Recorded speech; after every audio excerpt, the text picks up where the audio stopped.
நம்ம கத்திரிக்காய் கிரேவி தான் எப்படின்னு பார்க்க போகிறோம். ஒரு கடாயில் 4 டேபிள் ஸ்பூன் எண்ணெய் ஊற்றிக்கோங்க. கத்திரிக்காய் அரிஞ்சு வச்சதை போட்டு நல்லா வதக்கி எடுத்துக்கோங்க. 1/4 டீஸ்பூன் மிளகு, 1/4 டீஸ்பூன் சீரகம், 1/4 டீஸ்பூன் சோம்பு போட்டு வதக்கிட்டு, ஒரு கைப்பிடி அளவு பூண்டு, ஒரு கைப்பிடி அளவு கருவேப்பிலை, 2 பச்சை மிளகாய், 2 வெங்காயம், ஒரு டேபிள் ஸ்பூன் இஞ்சி பூண்டு விழுது, ஒரு தக்காளி அரிஞ்சு நல்லா ஃபைன் பேஸ்ட் வச்சுக்கோங்க.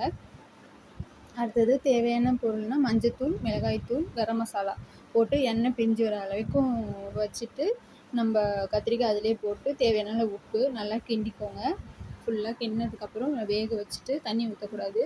நம்ம வந்து வேர்க்கடலையும் கருப்பு எள்ளையும் வறுத்து ஊற்றி வச்சுருக்கோம். அடுத்தது புளி கரைச்சிட்டு நம்ம அதில் ஊற்றி இறக்குனா பிரியாணிக்கு ஏற்ற கிரேவி ரெடி. கத்திரிக்காய் கிரேவி.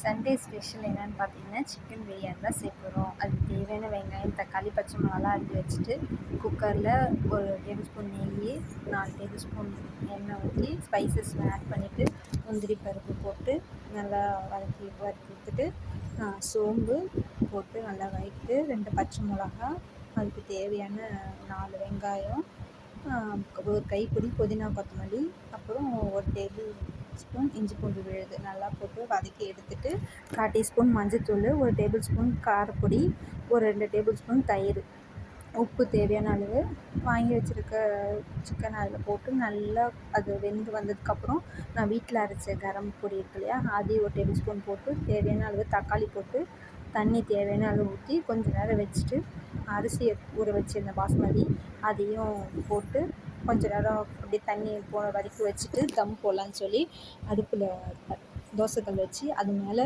தட்டு போட்டு மூடி அந்த இஞ்சி பூண்டு விழுது தட்டுறதை வச்சு தம் பண்ணி எடுத்தாச்சு. பிரியாணி ரெடி, வாங்க சாப்பிட்லாம். இன்னைக்கு சண்டே ஸ்பெஷல் பிரியாணி, கத்திரிக்காய் gravy, raita and boiled egg. ரைத்தாவில் வந்து ஆனியன், க்ரீன் சில்லி அண்டு வெள்ளரிக்காய் இதெல்லாம் போட்டு தயிர் பச்சடி. வாங்க சாப்பிட்லாம். பிடிச்சிருந்தா லைக் பண்ணுங்கள், ஷேர் பண்ணுங்கள், கமெண்ட் பண்ணுங்கள், மறக்காமல் சப்ஸ்கிரைப் பண்ணுங்கள்.